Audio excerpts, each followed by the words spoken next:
Okay, moving on to the flashlights we have to go in this one-day bug-out bag. This is the Rothco multiple LED or 12 LED flashlight. There's a rubber material on the handle of the flashlight to help you grip this in the wet weather. There's a button up in the front. I actually like front-mounted buttons versus tail cap buttons. I mean, this isn't designed necessarily for tactical use, so I like to have the front-mounted button. The flashlight, this is fairly bright. There's no luminosity rating for this particular flashlight. My guess is it's probably around 100 lumens, maybe 125 lumens. It's definitely sufficient. Runs off 3 AAA batteries, which are not included. Appears to be a aluminum handle. It has a little lanyard strap on it. And it comes with this little caddy, and you load up 3 AAAs in it. This is definitely suitable for inclusion in this bag. I will not store this with the batteries in it. Again, I don't normally store anything with batteries in it. I'll have the batteries in the bag, and when I need it, I'll put the batteries in it, just for the possibility of leakage. A little paranoid about that, so I prefer not to keep batteries and things if I can avoid it. Nice little flashlight. Not the brightest on the market, but it'll get the job done, and the price was definitely affordable. So, nice little Rothco flashlight. If you're gonna carry flashlights and things like this in your bug out bag, you definitely want to make sure you've got some batteries. This does not come with batteries, and what I normally do is I'll have these little plastic battery cases. You can get these off of eBay or Amazon. These are only a couple bucks, and they hold 6, 7, or 8 batteries. These are suitable for AA's or AAA's. I'll keep a few batteries on hand, a couple of these containers with batteries in it for the flashlight and for the portable radios. So you'll definitely want to stock up on a few batteries to have in your bug out bag as well. So that's the Rothco. Moving on to the Luminade. This is a very interesting product, and I've never seen one of these before. When I was looking on campingsurvival.com's website, I came across this and I was like, wow, that's very cool. And it just basically ships in this little plastic baggie. You've got instructions here, which are micro small, and it talks about the charging. And you can see that the green light's on, indicating that this is already fully charged. It is snapped closed like this, so this is basically how you store it. Sorry if I'm getting out of frame again. Kind of unfold it like so, and you can see that there's a little carry handle right here. There's also holes here, so you could hang this, or you could hang it by the handle. Probably don't want to hang it by the handle. Use the holes to hang it. And there's a blow-up valve right here, not unlike what a football or a soccer ball or a beach ball would have. You blow up, and there's a little plug, and you plug it like so. I'll go ahead. Let me blow this up so you can actually get an idea what this looks like blown up, and we'll be back to take a look at it. Okay, so I blew this up. This is actually a pinch valve. You kind of pinch on it as you blow into it. If you don't pinch on it and you blow into it, you're just going to be wasting your time. So it kind of looks like a pillow, but that's not designed to be a pillow. It's basically designed so the power button right there. If we press it, you can see through the back of this, you can see the illumination, and there's several different settings. That's the second setting, which is a lower setting, and another lower setting, and then there's a flashing mode, and then off. Press it again. Of course, I forgot where the button was. And that's the bright mode right there. So it kind of acts like a diffuser. You can hang this up via the holes here, or you can carry it with the handle. and it provides illumination. Now, it's not extremely bright, but if you were in a situation, maybe you were in your car and you're stranded someplace, you could blow this up and hang this from the rear view mirror and get some illumination. So it kind of serves as a little camping lantern. The instructions that it comes with are actually even in color and appears to be in multiple languages. It says the battery is partially charged. Charge in direct sunlight for at least 7 to 10 hours to ensure maximum battery life. Red indicates the solar panel is exposed to light. Red LED turns green when battery is 95 to 100% charged. And you cannot overcharge it. In overcast weather, it may take longer to charge. The battery holds a charge for over 2 years in storage. They also recommend that you recharge every 3 to 4 months to make sure it's fully charged.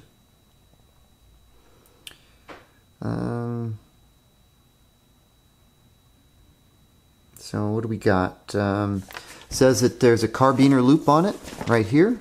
Carabiner loop right here. Sorry if that's out of frame there. Carabiner loop right there. I'm just kind of reading the instructions here.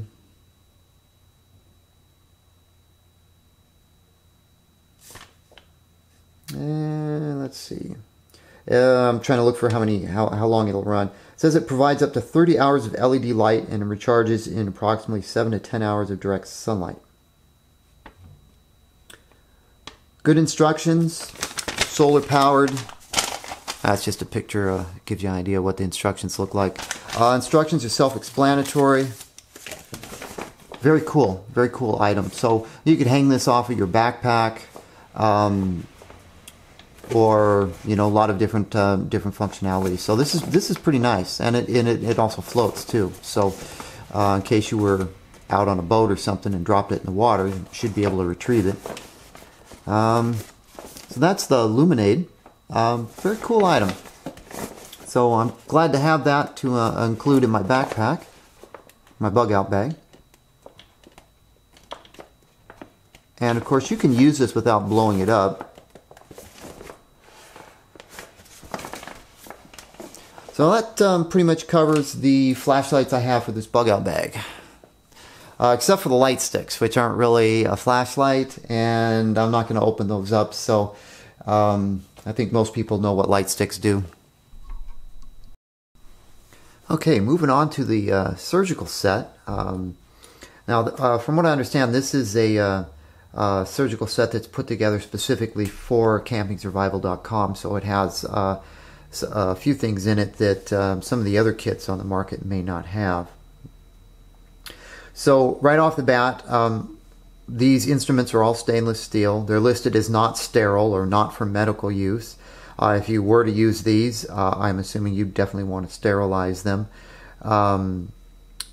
The kit has 2 sterile prep pads right down here on the bottom.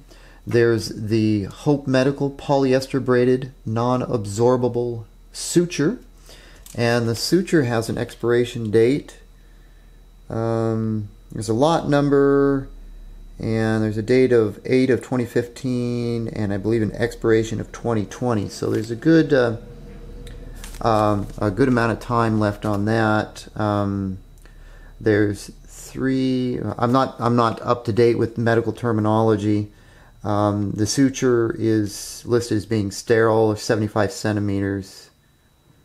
Some suture. Now there's a pen that doubles as a flashlight. You can see this is the end with the flashlight and a switch to turn it on or off. Frankly, this pen is garbage. This LED light, it works, but there's virtually no illumination out of it. It's extremely cheap pen. I'm not even going to keep this in the kit. I'm going to probably put a different pen light in there. I don't know if you can see this, but it's on, off. Actually, it's on again. It's not very bright at all. It's very, very cheap. But that's not a deal breaker by any means. This is the scalpel handle, stainless steel. The scalpel blade just inserts down there. Two scalpel blades here. It looks like two scalpel blades from different manufacturers. They're single-use carbon steel, sterilized by gamma radiation.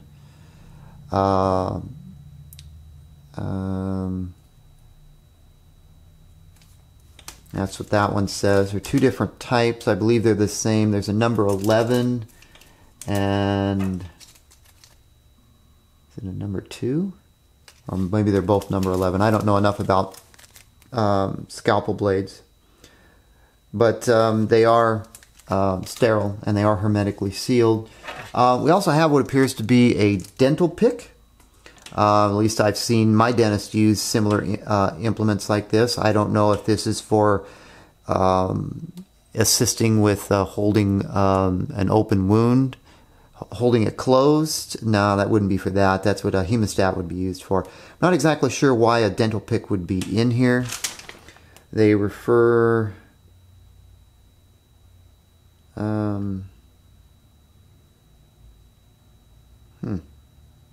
I don't even see that listed on here. I see a Mayo Hedger needle holder, which this is definitely not a needle holder, but anyway, this is a tweezers right here. This particular one is made in China, and let's see, we've got antiseptic wipes. Single use, antiseptic, and then we've got over here we've got a collection of hemostats. Again, these are not sterile, so it doesn't matter if I take them out. You've seen me use hemostats before. I use hemostats for all sorts of different types of projects. I mean, these actually originated in the medical industry for holding wounds together or clamping off arteries that are bleeding and so on. I'm not a medical expert. But I use these for all sorts of different electrical projects. So I do have a few hemostats floating around. These particular ones are made in Pakistan. They're not the highest quality hemostats on the market, but then again, you got to keep in consideration what we paid for the kit. They'll get the job done in an emergency. So we've got the curved ones. We've got the straight ones here.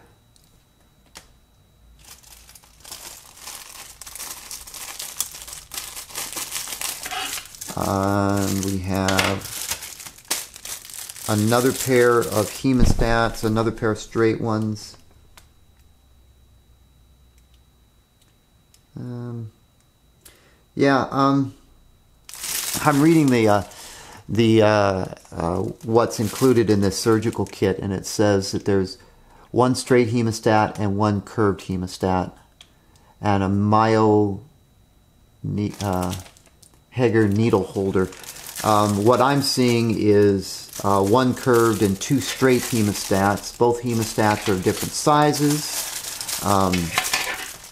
One appears to be thicker than the other, so it's nice to have more than one straight hemostat. But the contents listed on the outside of the package do not represent what's actually inside the package. And I don't see anything that even remotely looks close to a needle holder. We have scalpel holder, we've got a dental pick, and we have a tweezer. And then of course we have the scissors, which is for, I guess you could use this for cutting part of an open wound, or you could use this for cutting off the suture and such. So let's put that back in the bag. So that's the surgical set. This is very good. Again, my closing comments. This light, I'm not real happy with that, and I'm not sure why there's a dental pick in here. There might be a logical purpose for this, but I would think that there would be a better tool that could be included, and I don't appear to see a needle holder. The little bag that it comes with This is a U.S. minor surgery bag. Little kit. It snaps. Folds open like so. And you can put all the components in there. Which is what I'm going to do. I'm going to, you know, go through and put all of these in the little bag. I believe they go in something like that. And there's a little compartment right over here on the side. Just make sure there's nothing else hiding inside of this bag what I could have missed. And it folds up, snaps together, and on the back there's actually, I guess you could consider this a MOLLE strap. You could definitely attach this to any type of MOLLE web gear. Keep all of your surgical stuff in here. So all this stuff appears to all fit inside of here. Still a good buy for the money, even though the pen light is kind of a disappointment. So that's the surgical set from campingsurvival.com.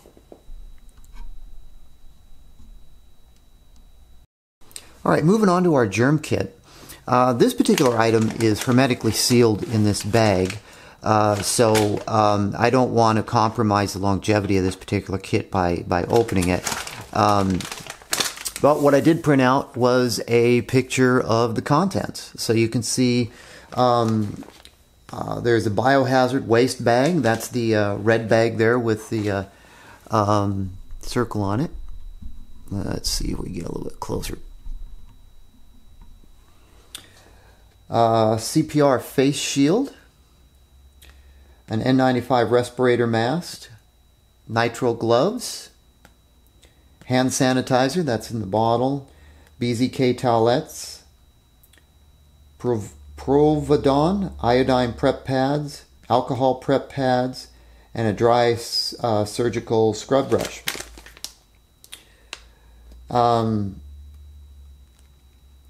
Let's see if there's anything else I have to say about this.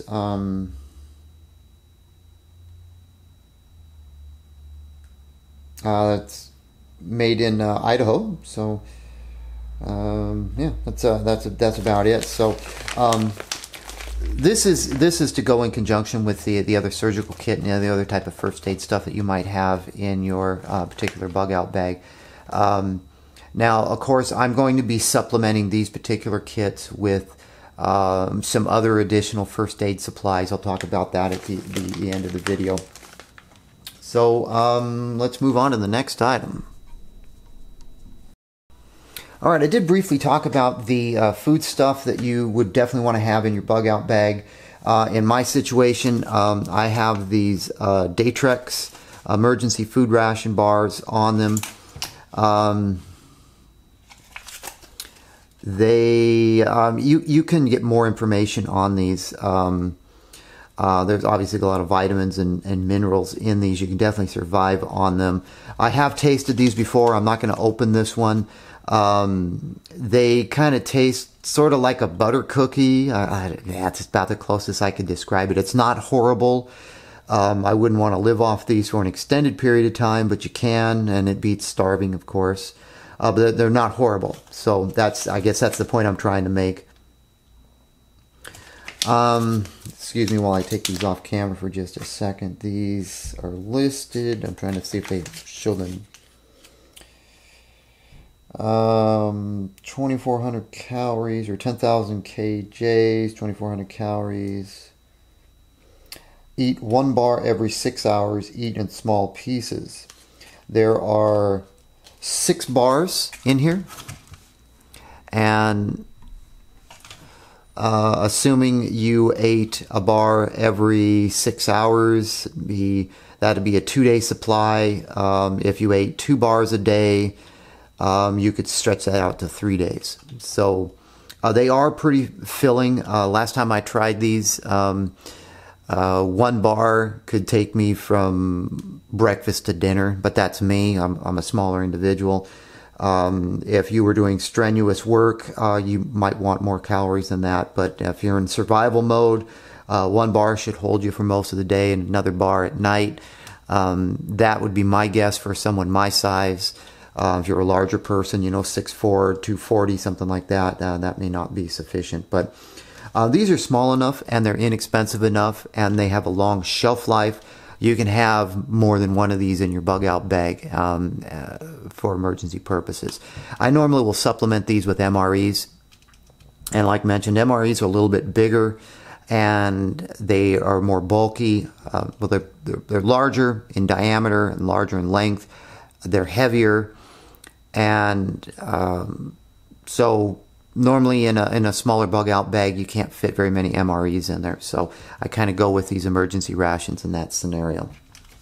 So that's the Datrex emergency ration bar. All right, here's the Wild Cards edible wild foods. I've took off the shrink wrap. It comes with a little carry chain that loops through the box and all of the cards so you don't lose any of them.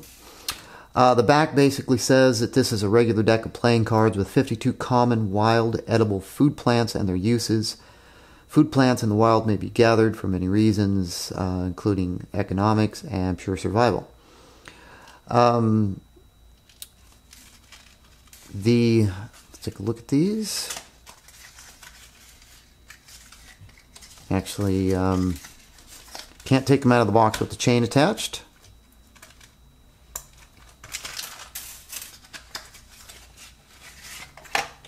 So this is basically what it looks like. I don't believe these are in any particular order. Let's just go ahead and take a look at one of them. Alright, so this is listed as milkweed. It shows the geographical location in North America where this is available. You've got an illustrated diagram and an actual picture of what it looks like. So that's extremely self-explanatory. And yeah, these are regular playing cards. So if you're extremely bored, you can play solitaire or poker with these as well while you're learning about edible plants out in the wild.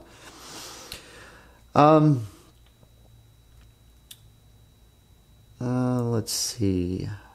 So this particular one talks about cooking, what is edible, leaves, buds, flowers, characteristics, height, uses, cook in 2 changes of water to remove milk, cook as asparagus, freeze, early new leaves, buds, flowers, stems, saute, strip stem fibers, and braid to use as emergency fish line or rope. Okay, so there's a lot of usable information on these individual cards. So this can come in handy if you're foraging for something to eat. Wild lettuce, violet. Yeah, okay, let's learn something. Can you eat violets? Only common violets are edible. Edible, entire plant. High source of vitamin C. Leaves, eat raw, steam, saute, drink liquid, used for cooking. Use as soup thickener. Dry for tea. Eat raw, steam, saute, drink the flowers. Use flour with violet flowers added for a delicious, unique flavor. Okay.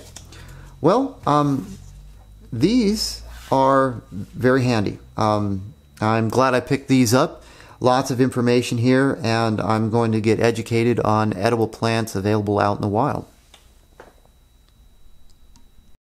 Alright, last up on the list here is other optional accessories that you might want to include. Obviously, you should always custom tailor your bug out bag for your particular needs or the needs of yourself and your family. So what I'm showing you here is what I feel that I need. Your needs may vary, of course. So this is just to give you some ideas and supplement it with what you need in addition. Like mentioned, batteries. I'm trying to standardize on these particular bug out bags to make sure that all of my electronic items use the same type of batteries, so I don't have to have multiple different types of batteries. These are Motorola Talkabout radios. I always have a couple of these in each of my bug out bags for communication purposes, because you shouldn't rely on cell phones. And these are relatively inexpensive. You can buy these from numerous different sources. We have over here, these are I guess wet wipes, you could call them. These are Continental wet wipes. Wet wipes can be used for a lot of different things. To me, it's considered a toiletry item, and you know, you can clean your hands with them as well. So you can buy these at any type of grocery outlet. So having something like this, trust me, is real handy. I also this is just a little Johnson & Johnson plastic container. You can get these at the grocery store. I have in here some towelettes, a bunch of different little Band-Aids, and some larger Band-Aids down here for obvious reasons. You may want to also have some different types of aspirins or painkillers in your bug out bag. I also carry, this is a SOG seal pup knife. This goes in my bug out bag as well. This could be any type of knife. You know, if you want to go with a larger survival knife, even a pocket knife would work. This particular sheath has an extra pocket on the front, and in the pocket I actually have a Leatherman Wave multi-tool, which is a knife, file, bottle opener, saw, pliers, screwdriver. Multi-tools don't need a lot of explanation from me. So that's another item. Now, optional for your bug out bag, depending upon your local jurisdiction, is a firearm. My bug out bags always have a firearm in them with 50 to 100 rounds of ammunition. You may, if you're an everyday carry person, you may have a firearm on you, but you may not have a lot of ammunition. So if you carry a firearm every day, you might want to just have extra ammunition for your firearm in your bug out bag. Those choices are kind of up to you. In some jurisdictions, you may not be able to carry a firearm with ammunition in a bug out bag in your vehicle, for example. That could be illegal, so always check your local laws to make sure that whatever you're going to carry in your bug out bag is legal for where you live. Since I have a concealed carry license, I can carry a firearm loaded in my bug out bag in my trunk with ammunition, so it's not an issue for me.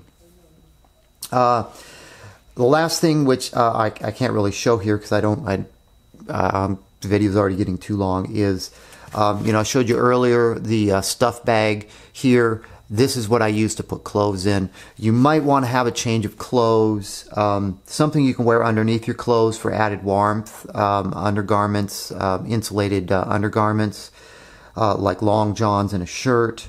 You might want to have a poncho, socks, underwear. You might want to have some boots. If you get stuck in a situation where you've got to hike out of someplace, you may not want to wear tennis shoes for that. You may want to have some insulated waterproof boots, so you might want to have some boots, a warm hat, earmuffs, anything else you can think of that you might need to survive in an emergency situation. The stuff sack, like this particular one that's large, this is pretty large. This will hold a lot of extra clothes. Now, obviously, once this is full, it's not going to fit in my day bag, but both items can fit in my trunk. So those are just a few items. The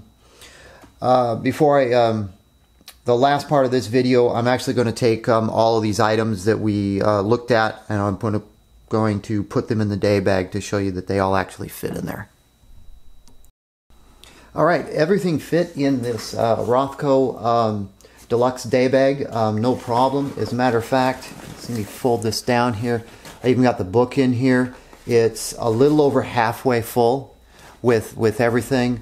I've got some components up here in this zippered pocket, some components here. I've got the little portable radio in the side pocket down here, like I mentioned earlier. The portable radio fits in that side pocket perfect. I've got flashlights, batteries, and Band-Aids over in this little side pocket right there. And I can definitely fit some MREs up here, or I could put some clothing in the stuff bag up here as well. Most likely I'll put MREs up here and a few other things that I mentioned earlier to fill this bag up to make it complete. These compartments right here are deep enough they could be used for firearm storage as well if you wanted to keep a holster and a firearm and a couple of boxes of ammunition right here for easy access. No problem there. So the bag is definitely big enough to hold everything I need. Actually, this could kind of turn into a 2, maybe even a 3-day bug out bag. So definitely, I'm definitely very happy that everything fit in here. It's roomier than I thought it would be, and it's not too bulky of a backpack at all. So anyway, this is going to be the end of this particular bug out bag assembly and the discussion of all the accessories for the bug out bag. So hopefully this is helpful in assisting you in preparing a bug out bag, giving you some ideas, custom tailored to your particular tastes, of course. And definitely visit campingsurvival.com. Tons and tons of stuff on there. It's nice to have a one-stop shopping spot for these sort of things. They were very helpful and shipped out my order very promptly.